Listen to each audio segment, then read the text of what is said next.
阿平的前夫簡直壞透了，他竟然把阿平強行拖入了閨房，試圖搶走阿平可愛的乖寶。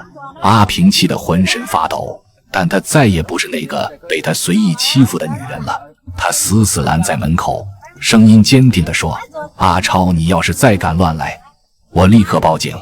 話音一落，他砰的一聲關上了竹門，反手插上了门栓。门外的阿超還不死心，一邊拍门一邊嚷嚷，那竹門简陋得很，门板都被震得咚咚直響。阿平一只手緊緊拉着门，另一只手抱着孩子。從他們離婚到現在，阿超已經来過好幾次，每一次都說想復合，可他嘴上說的好聽，實際呢不是借錢就是來吵架，從沒帶過一點溫情。真要說是想重新開始，那至少得拿出點真心吧。可阿超呢，來一趟就像来挑事的，讓阿平提心吊膽，鬧腾了好一陣子。见阿平始終不肯開門，阿超才不甘心地走了。門外的腳步聲漸漸遠去，阿平靠着門，整個人幾乎癱軟下來。屋裡悶得很，窗戶都關着，熱氣一層層往上冒。為了防止阿超再回來，他不敢開窗透氣，只能抱着孩子坐在床邊等待。他一邊照顧着孩子，一邊強忍着心裡的恐懼。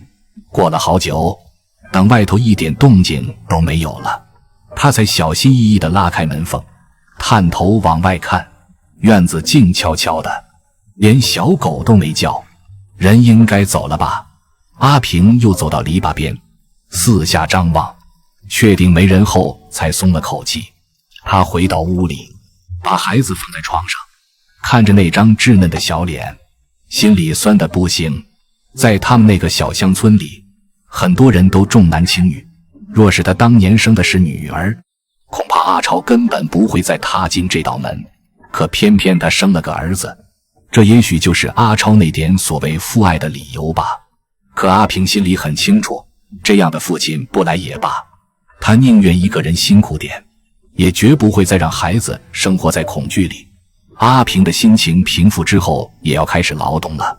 幾天沒打理的小院又被雜草占滿了，只有從門口通向屋裡的那條小路還算乾淨，沒有再冒出新的草。其餘角落的地方，不用半個月，雜草就能重新長一茬。阿平嘆了口氣，拿起鋤頭，低着頭開始清理雜草。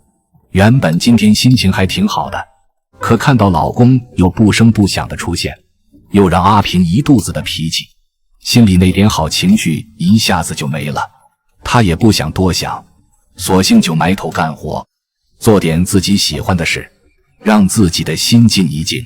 這些年他早就習慣了這種節奏，一天到晚忙忙碌碌的，沒有停歇的時候，大半時間都用在孩子身上，對自己的關心幾乎為零。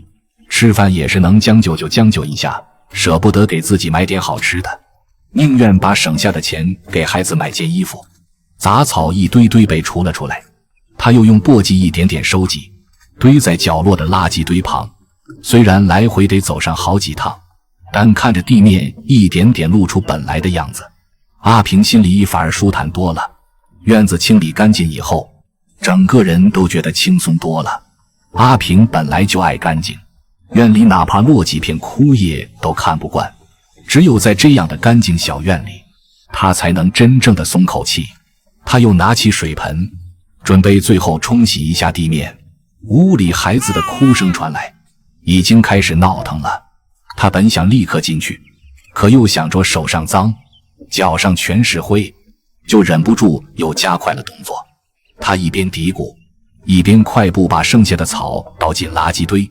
天越来越熱了，太陽直直地照下来，額頭的汗不停往下淌。忙到最後，他終於長出一口氣，院子終於清爽整潔，看着都舒服。洗乾淨了手腳，他才匆匆往屋裡走去。孩子還在哼哼唧唧，他一邊擦汗一邊哄，心裡忽然有點酸。這樣的日子雖然平淡辛苦，可院子乾淨了，孩子也笑了，他就覺得這一天也算是過得有點意義了。